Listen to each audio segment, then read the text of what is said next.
Welcome to our project day. Today, we, the students of class 6, are going to present before you the Indian soldiers of the British Army in the First World War. Greetings everyone. Indian soldiers were not eligible for the Victoria Cross until 1911. Instead, they received the Indian Order of Merit, which was an older decoration originally set up in the days of the East India Company rule in India.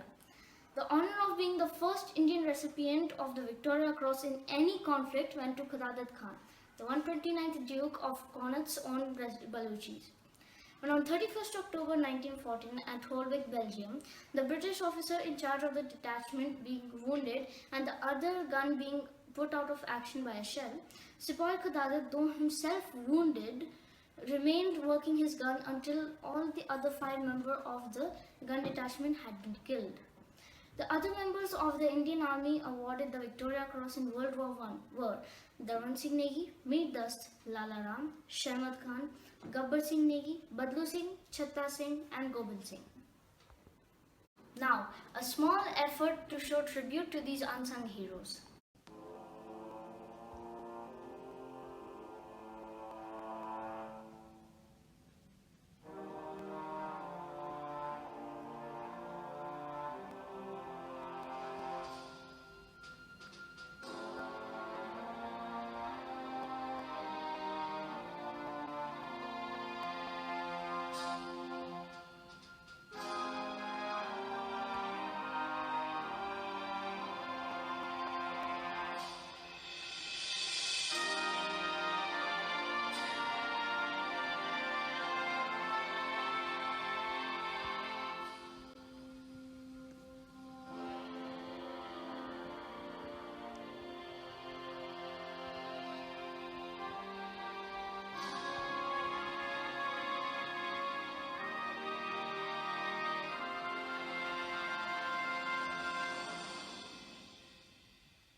The World War I, also known as the end to all wars, occurred between July 1914 to November 11, 1918. While the causes of the war were infinitely more than the simple timeline of events, the topic is discussed and debated even today.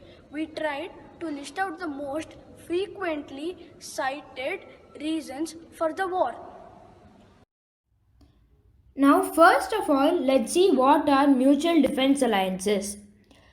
By 1914, Europe's 6 major powers were split and formed 2 alliances. These alliances decided the warring sides of World War I. They were the Triple Entente and the Triple Alliance. The Triple Entente consisted of Britain, France and Russia, while the Triple Alliance consisted of Germany, Austria-Hungary and Italy. The alliances contributed to the start of the World War because so many of them were being created. There were 2 alliances in the First World War, the Central Powers, which included Germany, Italy and Austria-Hungary, and the Allies, which included Britain, France and Russia. These were the main countries to fight in the First World War.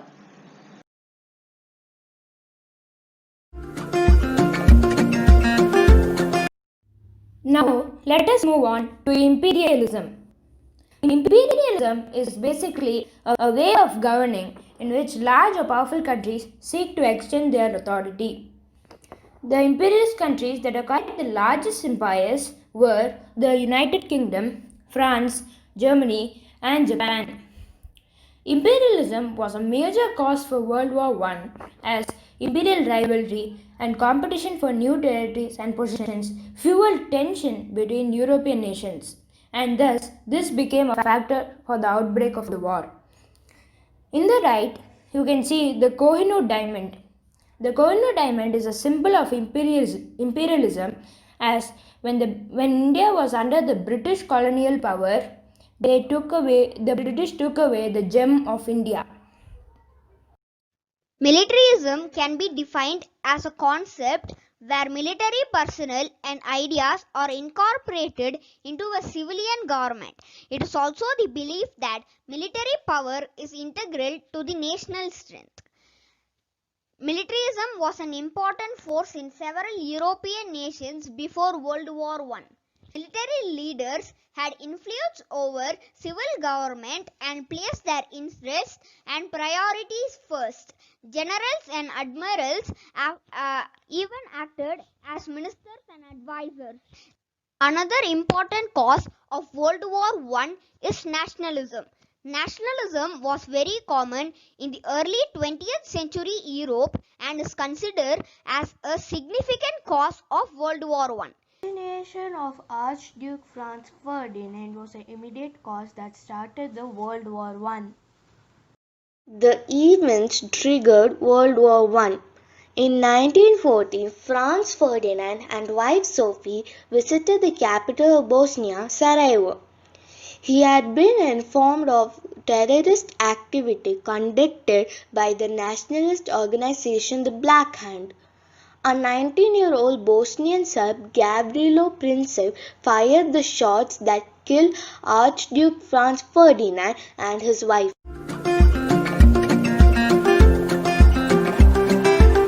When the First World War broke out, the British were in dire need of soldiers who would fight for them.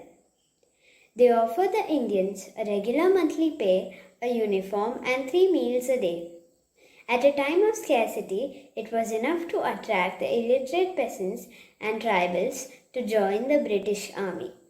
Moreover, recruitment was done at village level. So, there was the incentive of loyalty and possibility of fame if they won bravery awards. These factors enabled the British to persuade the Indian mass to help them out in their difficult times. World War I was significant for India. The World War ended the myth of the indestructible power of the British Empire in India, as the British faced many humiliating defeats during the war. This raised the self-confidence among Indians. The soldiers that returned after war raised the morale of masses. Indians lacked equal job opportunities. We were not allowed to have high positions in the government service or officers. Despite all this, why did the Indians help the British in the First World War? Indian nationalism at that time was dominated by moderates who believed that Indian contribution to the British war efforts would result in British benevolence towards the natives and would grant them more constitutional reforms. Indian Army was distant from nationalist movement as magazines, newspapers were not allowed in the barracks, so they fought for the British Raj. The rise of national consciousness in India took place towards the latter half of the 19th century only. Before that, there were struggles and battles against British colonialism, but they were all confined to smaller areas and in any case did not encompass the whole of India. In fact, some scholars at the time did not consider India to be a country. Though political union had occurred in the past under great kings like Ashoka and Akbar, and under the Marathas to an extent, they were not permanent. However, cultural unity was always seen and foreign powers always referred to the subcontinent as India or Hind as being one entity despite being ruled by many rulers. Communism arose in time of pandemic and war. In 1918, Bolshevik VI Lenin seized control of Russia amid announced by the slaughter of the World War and seemingly unstoppable spread of influenza. Promising a utopia of equality, the communist proved seductive to many in Europe and America. In the summer 1920, having defeated his most serious internal foes, Lenin decided to launch a full-course invasion of Europe to spread communism all over the world. Now, I will tell you who is V.I. Lenin. V.I. Lenin's full name is Vladimir Lenin. He was born on 22nd April 1820 and died on 21st January 1924. He was known for his allies. Lenin was a Russian revolutionary politician and a political theorist. He served as the head of the government of Soviet Russia from 1917 to 1924 and of the Soviet Union from 1922 to 1924. Under his administration, Russia and then the wider Soviet Union became a one-party communist state by the Russian Communist Party.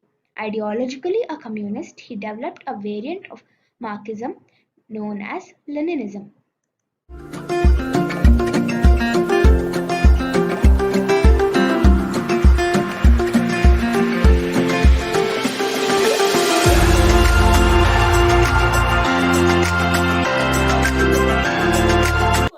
World War I, the Indian Army fought against the German Empire in German East Africa on the Western Front. At the First Battle of Ypres, Khurdad Khan was the first Indian to be awarded a Victoria Cross. Indian divisions were sent to Egypt, Gallipoli, and nearly 700,000 served in Mesopotamia against the Ottoman Empire.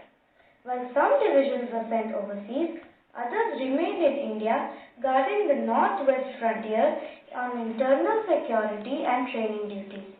Field Marshal Sir Claude Auchinleck, Commander-in-Chief of the Indian Army from 1942, asserted that the British couldn't have gone through both wars, World War I and II, if they hadn't had the Indian Army.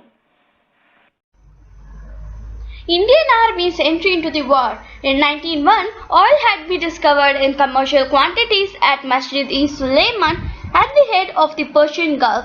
At the start of the war in 1914, the privately owned Anglo-Persian Oil Company, which owned the concessions for these fields, was about to be bought by the British government, primarily to fuel the British fleet.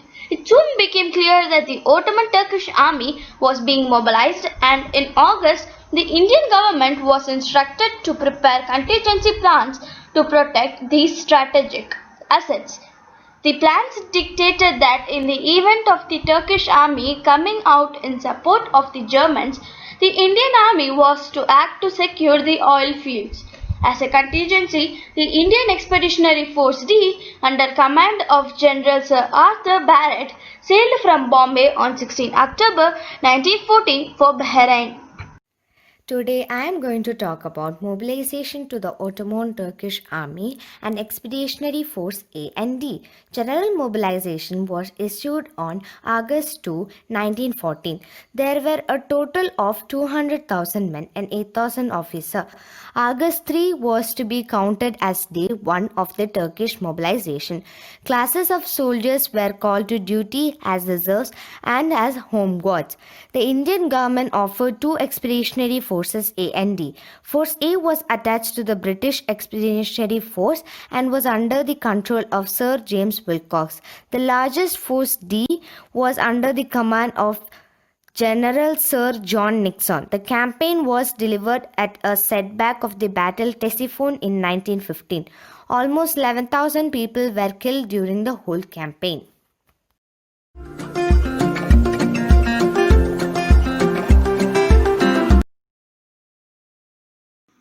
In addition to the permanent divisions, Indian Army also formed a number of independent brigades.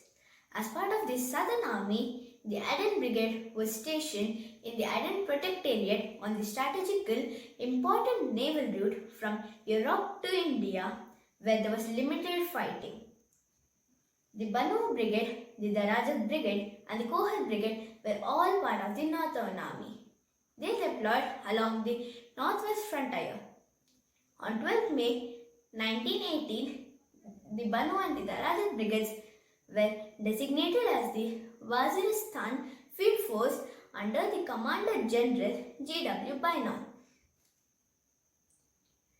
The South Persia Brigade was formed in 1915 at the start of the Persian campaign to protect the Anglo-Persian oil installations in South Persia and the Persian Gulf.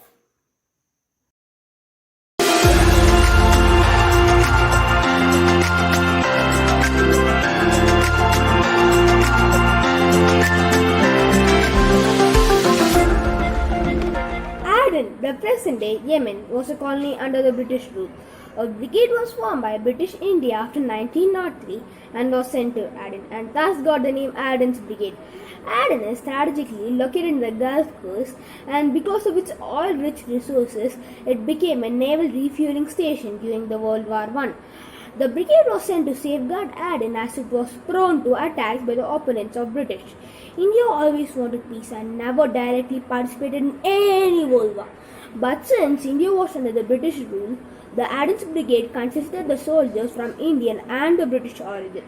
The Aden's Brigade was once again commissioned in 1960 to manage the Aden emergency. To secure and win the oil-rich countries was the main aim of the countries that participated in the World War I.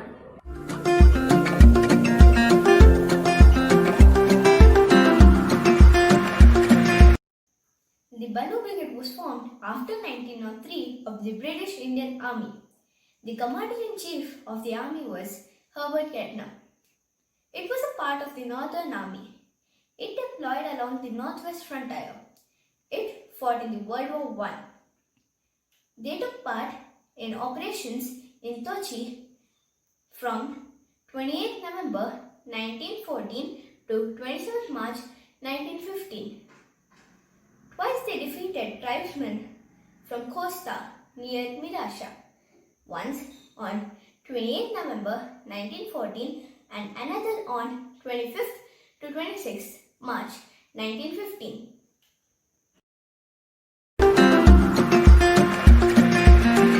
Brigade was formed after 1903 reforms to the British Indian Army by Herbert Kitchener. Herbert Kitchener was a commander-in-chief of India. The brigade was part of northern armies and deployed along with the northwest frontiers, which had its headquarters at Dera Ismail Khan in Pakistan.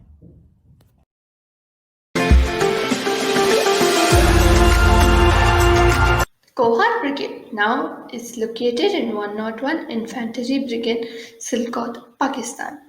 This was formed after the 1903 British Indian Army by Herbert Kitchener when he was the Commander-in-Chief India. The brigade was part of the Northern Army and deployed along the northwest frontier. Some of the other formers were Commander Major General, 31st Duke, 53rd 6th, 54th 6th. Persia Brigade. The South Persia Brigade was formed by the British Indian Army in 1915 for the service of South Persia and the Persian Gulf as a part of the Persian campaign. The South Persia Brigade was formed in 1915 as the start of the Persian campaign to protect the Anglo-Persian oil installations in South Persia and the Persian Gulf.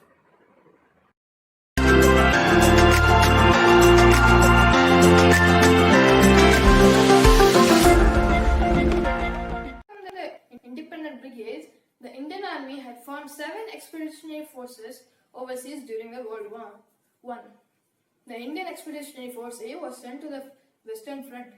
The Indian Expeditionary Force B took part in the East African Campaign and also in the Battle of Tonga. The Indian Expeditionary Force C also took part in the East African Campaign. The Indian Expeditionary Force D took part in the Mesopotamian Campaign. The Indian Expeditionary Force E took part in the Sinai and Palestine Campaign and also in the Battle of Megiddo. The Indian Expeditionary Force F took part in the Zeus first ever Zeus offensive. The Indian Expeditionary Force G took part in the Gallipoli Campaign. The Indian government offered the services of 2 cavalry and 2 infantry divisions for service overseas. The force known as Indian Expeditionary Force A was under the command of General Sir James Willox.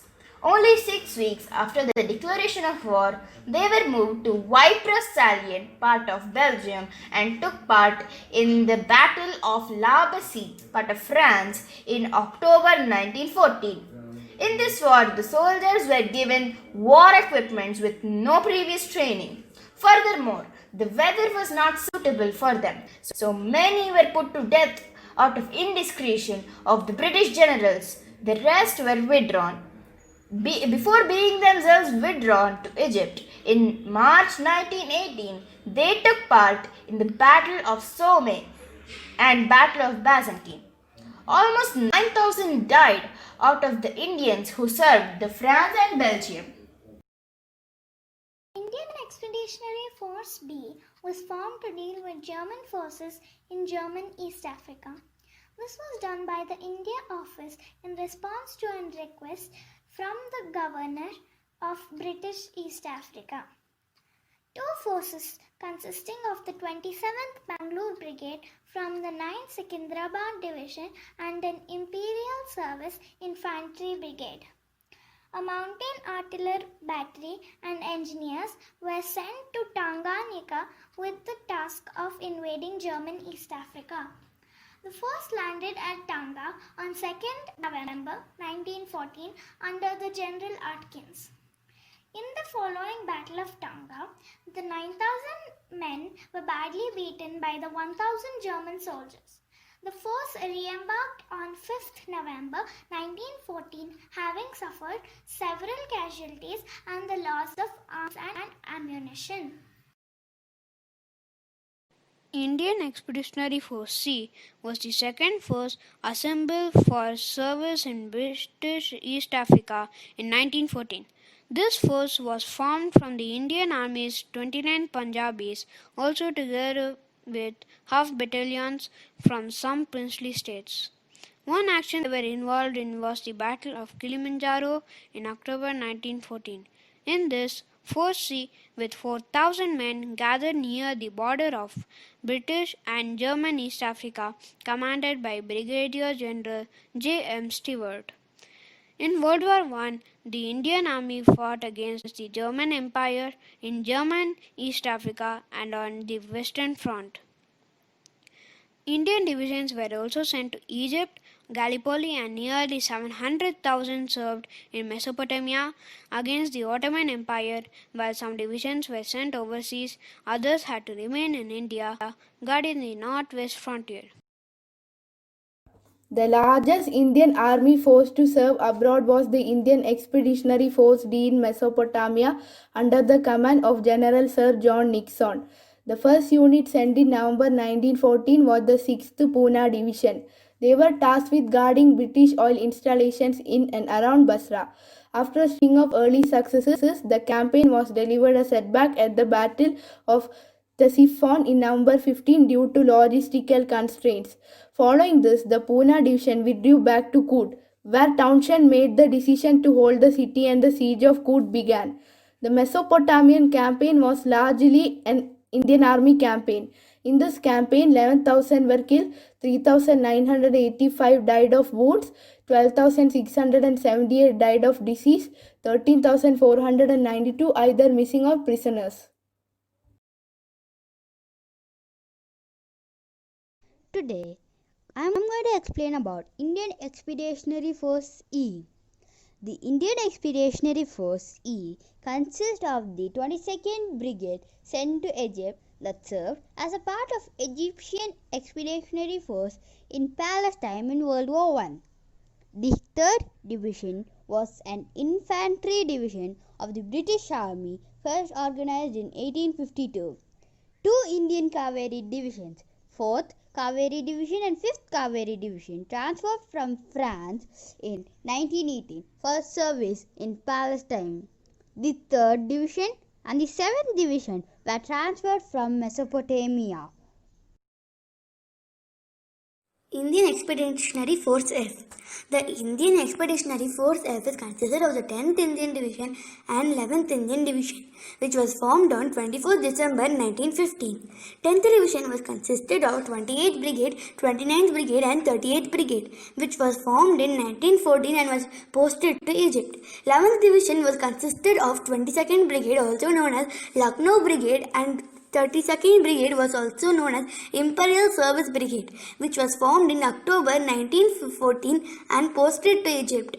Later, 31st Brigade was formed in Egypt in Jan 1915. These divisions were infantry division of British Army. They fought against the German-led Ottoman Turkish Army on 3rd and 4th February 1915. When the Turkish Army tried to cross the Suez Canal, the Indian Expeditionary Force F defeated the Turkish Army.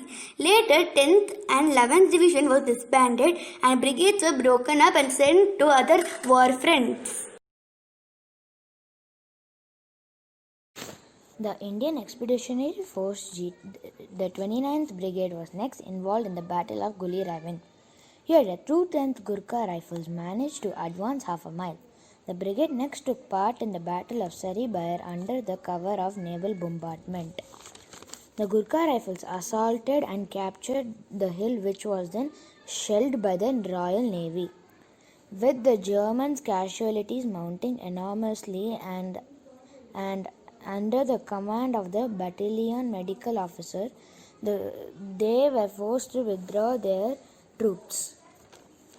Over the duration of the camping, the 29th Brigade has suffered 1,358 deaths and 3,429 wounded.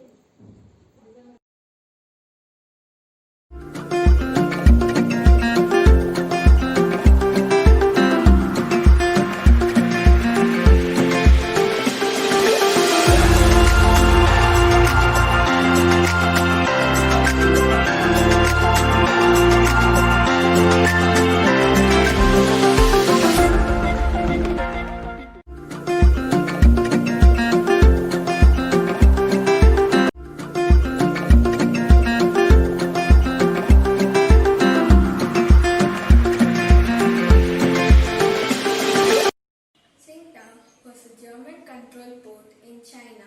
The Japanese-led force laid siege to the port between 31st October to 7th November 1914. The 36th played a very important role in this event. Siege of Tsingtao. The Siege of Tsingtao was the attack of the German port of Tsingtao during World War I by Japan and the United Kingdom. The siege took place between 31st October and 7th November 1914. When the war began, Britain requested Japanese assistance on 15th August. Japan issued an ultimatum that Germany must withdraw warships from Chinese and Japanese waters. The next day, General Mitsuomi Kamio, General Officer Commanding, was ordered to prepare to take Tsingtao by force. The ultimatum expired on 23rd August and Japan declared war on Germany. On the night of 6th November, waves of Japanese infantry attacked the third line of defense of the German force. The next morning, Germany surrendered and asked for terms. The Allies took formal possession of the colony on 16 November 1914. The 36th Sikh was an infantry regiment in the British Army. The soldiers played a very important role in the siege of Tsingtao. They helped British fight against Germany in the year 1914. The regiment composed of Jat Sikhs. It was created by Colonel Jim Cook and Captain H.R. Holmes. The British Army has honored the contribution made by Sikh soldiers during the World War I. About 130,000 Sikh men took part in the war.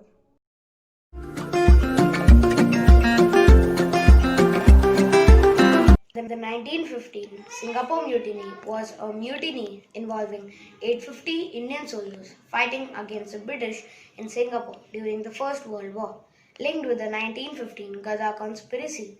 The mutiny on 15 February 1915 lasted nearly 7 days before it was finally quelled by British forces and Allied naval detachments. The Gaza Mutiny is also known as Ghadar conspiracy. It is the task given to the 5th Light Infantry, and it happened to end the British Raj in India on February 1915. The plot originated from the World War I, our Ghadar Party in the United States, Berlin Committee in Germany, Indian Revolutionary Underground in British India, and German Foreign Office in San Francisco. Now let's see, why was Ghadar Mutiny formed? The Ghadar Mutiny was published in commemoration of the revolt of 1857, and it was founded by Sohan Singh Bakna and Lala Hardayal. Ghadar Mutiny was formed to get rid of colonial superpower and to form a democratic government on the subcontinent. And this is the picture of Sohan Singh Bakna, and the other picture is Lala.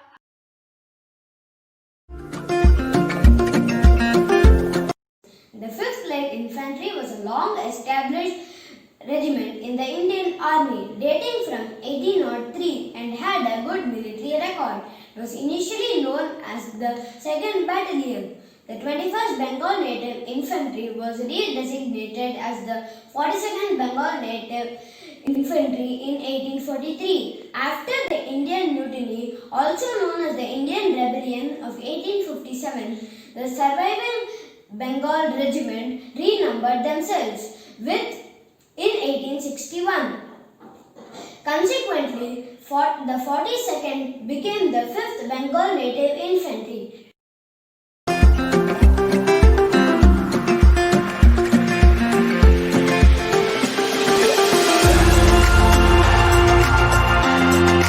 Martian mission. Hi, have you heard of Mallison Mission?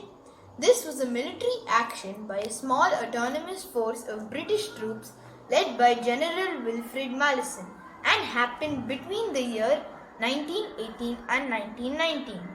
This operation was against the Bolshevik forces in Transcaspia, which is now known as the modern Turkmenistan.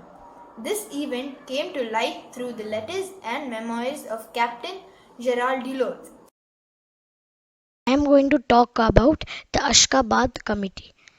On 14 July 1918, the Ashgabat Committee was founded by Mensheviks and social revolutionaries following their successful revolt against the Bolsheviks of Tashkent. The Ashgabat Committee was a revolutionary organization led by Mensheviks and social revolutionaries who were in armed conflict with the Bolshevik of Tashkent Soviet. The committee had around 1,000 armed men, which consisted of Armenian and Russian troops. Indian Army has a huge contribution in war, and they fought courageously under the leadership of General Wilfred Mallison. General Wilfred Mallison has been dispatched by the British government to resist the Bolshevik forces and assisted the Transcaspian forces by sending them a machine gun team across the border from India. By late 1918, the Ashgabat Committee was starting to lose grip on the capital and asked for British assistance. Martian mission. The real mission, led by the General Wilfred Mallison, was tasked with Transcaspia, now Turkmenistan, and the part of Uzbekistan, and ordered to combat German and Turkish propaganda and stop attempts to organize men, railways, and resources towards assisting hostile enterprises, aggression, or active operations against us or our allies.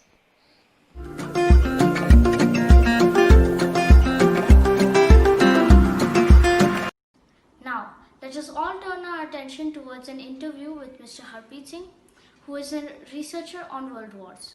Dear viewers, today we will come for an exclusive interview to the house of Mr. Harpreet Singh, who has a passion of researching about world wars. So tell us, Mr. Singh, what got you researching about the world wars in the first place? I had always been interested in world wars, probably because my ancestors had lived it. I had heard my grandmother telling me stories about the wars and the brave Indian soldiers who fought for the British during the First and the Second World War. We all know about the world wars, but not everyone knows about India's role in it. Can you tell us something about the Indians who fought in the World Wars?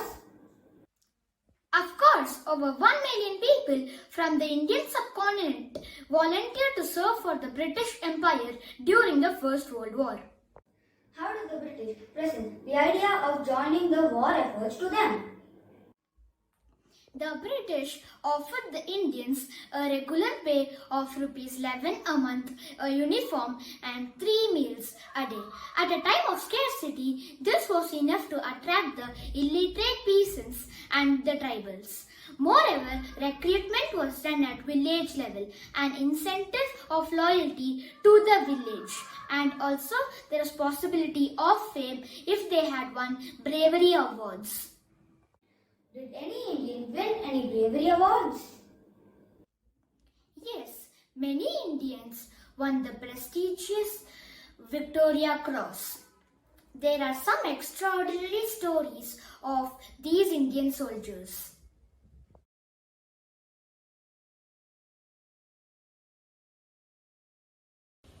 Hello, I'm Arshila Khan of the 57th Wild Rifles. Out of all the Indian troops who fought between 1914 and 1918, I was the first one to go into battle. I led the first Indian company into the British trenches on the Western Front in Belgium on the night of 22nd October 1914. Then I went on to serve until 1918 in France, Egypt, Germany, East Africa and India. After that, I represented my regiment in London at the official Indian victory ceremony. With over 1,000 Indian veterans, I marched past through the city's greatest war monument, the cenotaph, where many of us broke into tears.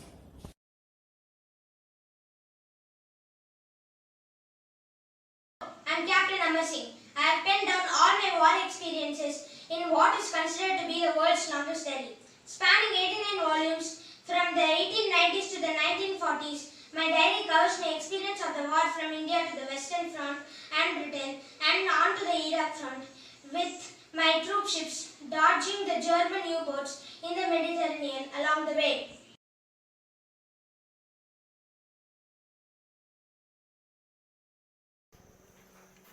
Hello, I'm Kasturba Gandhi.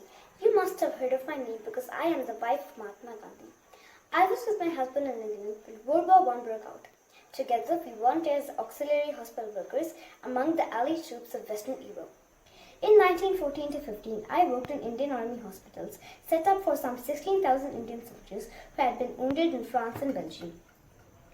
I was particularly anxious to see that no Indian soldier was suffered or showed or felt embarrassed on those delicate questions of caste distinctions.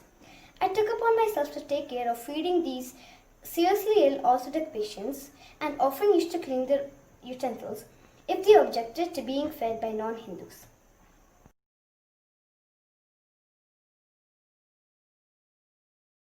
Hello, I'm Awal Nur. I belong to the most famous Indian Army regiment of 1914 to 1918, Queen Victoria's own corps of guides. I served Belgium, France and East Africa from 1914 to 1917 and I was wounded 3 times.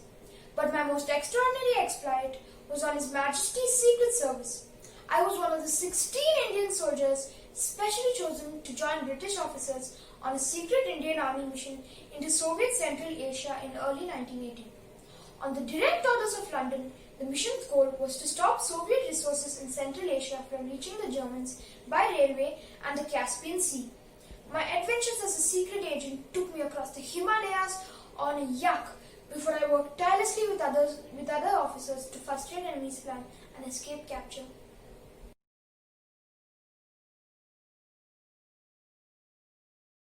I am Mirdas. I am the older brother of Mirmas, a deserter and a German secret agent. I was more like my brother than meets the eye. He also deserted. I sailed for France in 1914, 4 months after my brother. It's not known if one other saw over there, yet it's unlikely, as we served in different divisions, places and battles on the Western Front. In April 1915, we won the Victoria Cross for my actions in Ypres under chemical attack. The Germans had released poisonous chlorine gas from trench cylinders in yellow-green clouds that rolled over the breeze and attacking the troops. I inhaled the gas, save for 8 or 10 seconds. It brought water from my eyes and nose. Yet I fought on, rescuing wounded comrades and carrying them back to the British trenches into the night. In August 1915, the medal was pinned to me by King George V in front of a special audience in a hospital in England. I returned to India in early 1916 to recuperate from wounds inflicted by the gas as well as other battles. When I returned to duty with my regiment in 1917, I was a war hero celebrated in the Indian media. Yet I decided to quit the British that year and by joining my brother in desert, an inconvenient truth the British covered up.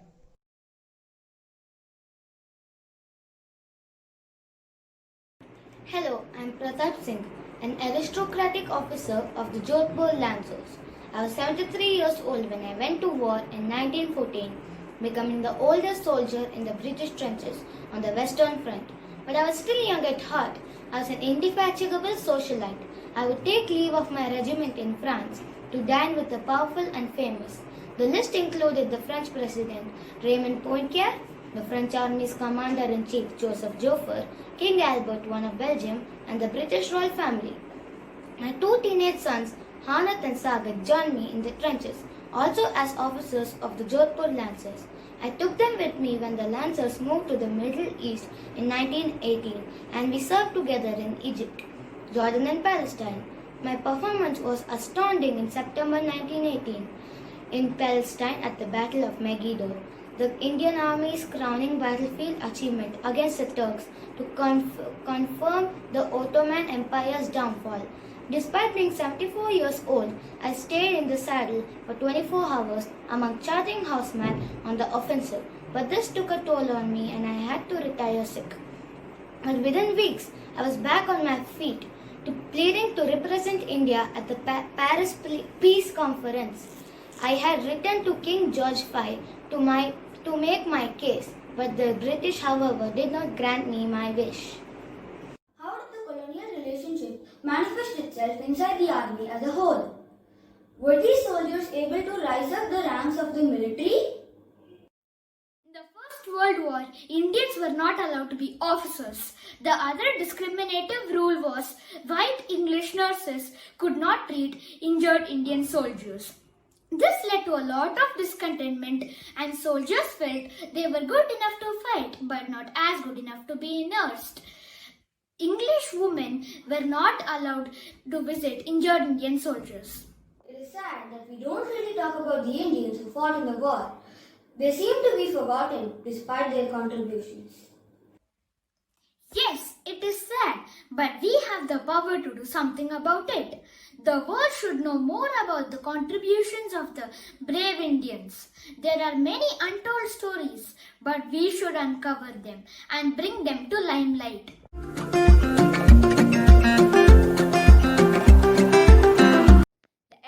The War I did not see the end of fighting for the Indian Army.